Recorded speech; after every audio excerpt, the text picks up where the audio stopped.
Hello friends, welcome to our channel. हम इस video में तोरू दत्त की एक बहुत ही सुंदर पोएम आवर कैसूरीना ट्री उसी को डिस्कस करेंगे। अगर वीडियो आपके लिए हेल्पफुल रहता है तो आप प्लीज़ वीडियो को लाइक करें एंड चैनल को सब्सक्राइब करें। तो चलिए वीडियो को स्टार्ट करते हैं। सबसे पहले हम ऑथर के बारे में डिस्कस करेंगे। Tarulata Dutt, popularly known as Toru Dutt. Tarulata Dutt जो मुख्य रूप से तोरू दत्त के नाम से जानी जाती है, was an Indian Bengali poet and translator. वो एक भारतीय बंगाली पोएट और ट्रांसलेटर थी who wrote in English and French in 19th century. और वो 19वीं शताब्दी में इंग्लिश और फ्रेंच में लिखती थी। सी वॉज बॉर्न ऑन 4 मार्च 1856 इन कलकत्ता। उनका जन्म 4 मार्च 1856 ईस्वी को कलकत्ता में हुआ था। Unfortunately she passed away at a very young age of 21 years in 1877। दुर्भाग्यवश उनकी मृत्यु 1877 में हुई थी, जब वह केवल 21 साल की थी। She was an outstanding poet in the history of Indian English literature. वह इंडियन इंग्लिश साहित्य के इतिहास की एक बहुत ही शानदार कवि थी। Her poems explore themes of longing, loneliness, patriotism and nostalgia. उनकी पोएम्स की थीम है लॉन्गिंग मतलब चाहत, लॉनलीनेस अकेलापन, पैट्रियोटिज्म देशभक्ति एंड नॉस्टैल्जिया और यादें। हर पॉपुलर वर्क्स आर, उनकी प्रमुख रचनाएं हैं Sita, a sheaf of gleaned, ancient ballads and legends of Hindustan, our casuarina tree. अब हम पोएम के इंट्रोडक्शन को डिस्कस करेंगे। The poem our casuarina tree is a superb creation of Toru Dutt. Poem casuarina tree Toru Dutt की एक शानदार रचना है। The poem has 5 stanzas. Poem में 5 स्टैंजा है। ईच स्टैंजा हैज 11 लाइन्स और सभी स्टैंजा में 11 लाइन्स है।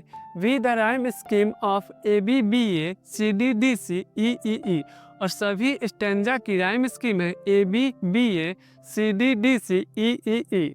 In this poem, Toru Dutt expresses her emotional connection with the tree। और इस पोएम में तोरू दत्त अपने इमोशनल कनेक्शन होता है पेड़ के साथ, उसी को एक्सप्रेस करती है, वर्णन करती है। The tree reminds her of happy moments spent in her childhood days. और ट्री पोएट को उनके हैप्पी मोमेंट्स को याद दिलाता है जो उन्होंने अपने बचपन के दिनों में बिताया था। Toru Dutt gives a beautiful romantic description of the tree in the poem. और तोरू दत्त इस पोएम में ट्री की बहुत ही सुंदर, बहुत ही अच्छी व्याख्या देती है। It was published in her collection of poems ancient ballads and legends of Hindustan in 1882। और इस पोएम को 1882 ईस्वी में पब्लिश किया गया था। उनकी एक कलेक्शन है पोएम की ancient ballads and legends of Hindustan, उसी का यह पोएम एक हिस्सा है। चलिए अब हम इसके समरी को डिस्कस करते हैं। In the first stanza of the poem, poem के पहले स्टैंजा में the poet describes the beauty of the tree.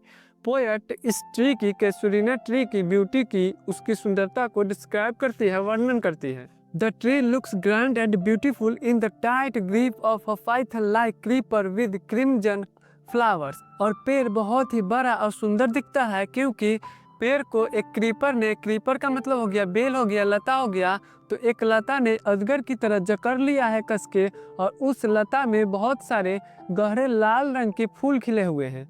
The creeper has left deep scars on the trunk of the tree. और जो creeper है वह बहुत ही कस के जकड़ लिया है और उससे पेड़ के डालों पर, पेड़ के तनावों पर गहरा दाग हो गया है। The tree appears like a giant weaving a scarf. और ट्री बहुत ही बड़ा दिखता है और ऐसा दिखता है कि उसने स्कार्फ पहना हो।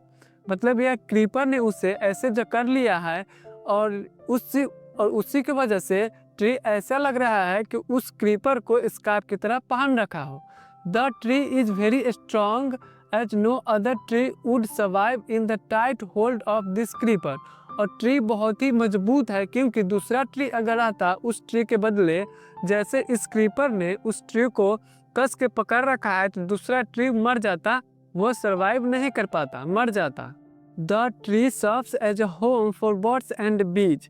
और ट्री एक घर का काम करता है चिड़ियों के लिए और मधुमक्खियों के लिए। ऑफन एट नाइट, और हमेशा रात के समय, the garden echoes with one sweet song that has no and.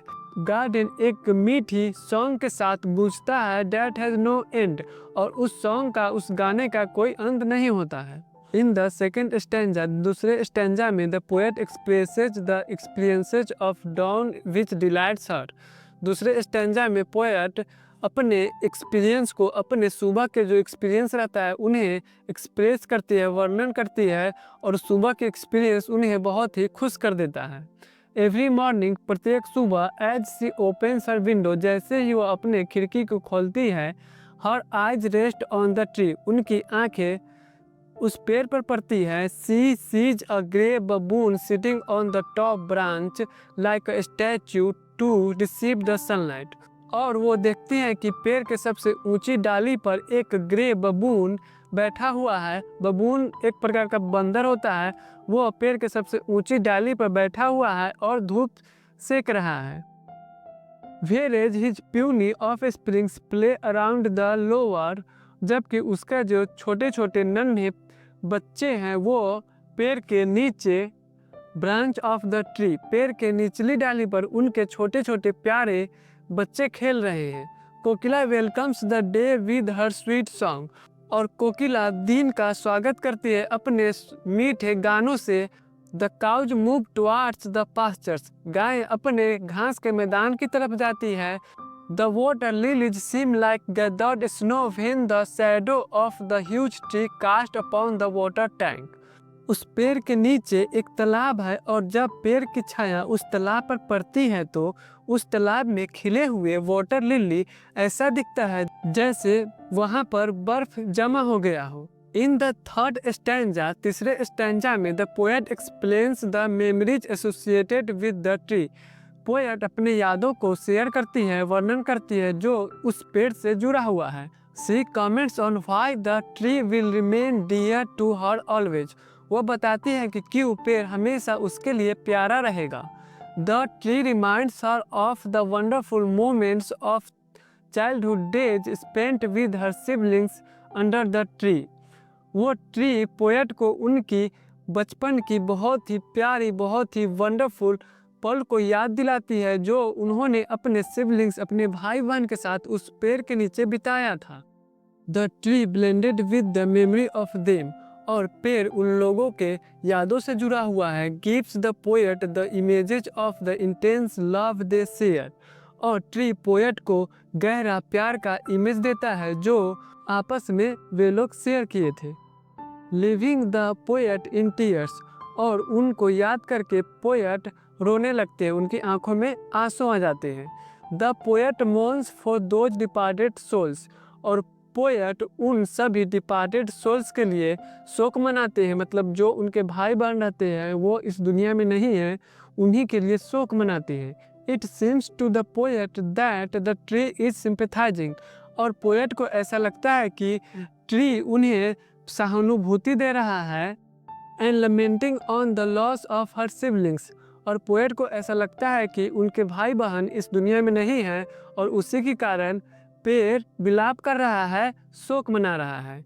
In the fourth stanza, चौथे स्टैंजा में the poet presents a deep connection with the tree, poet अपने डीप कनेक्शन, अपने गहरा लगाव रहता है उस पेड़ के साथ, वो प्रेजेंट करती है, प्रस्तुत करती है।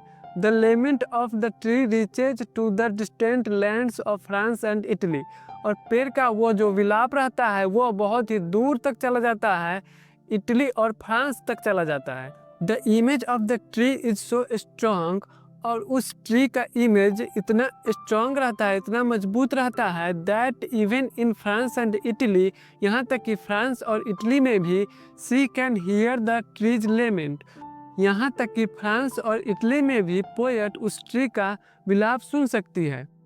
The image of the tree reminds her of her siblings, और उस ट्री की इमेज पोएट को अपने भाई बहन की याद दिलाती है। इन द लास्ट स्टैंजा, अंतिम स्टैंजा में the poet expresses her desire to make the tree immortal, poet अपने डिजायर को एक्सप्रेस करती है, वर्णन करती है, और उनका डिजायर रहता है उस पेड़ को इमोर्टल बनाना, अमर बनाना। She desires to dedicate a lyric in the honour of the huge tree, और वो उस ट्री के सम्मान में एक गाना समर्पित करना चाहती है।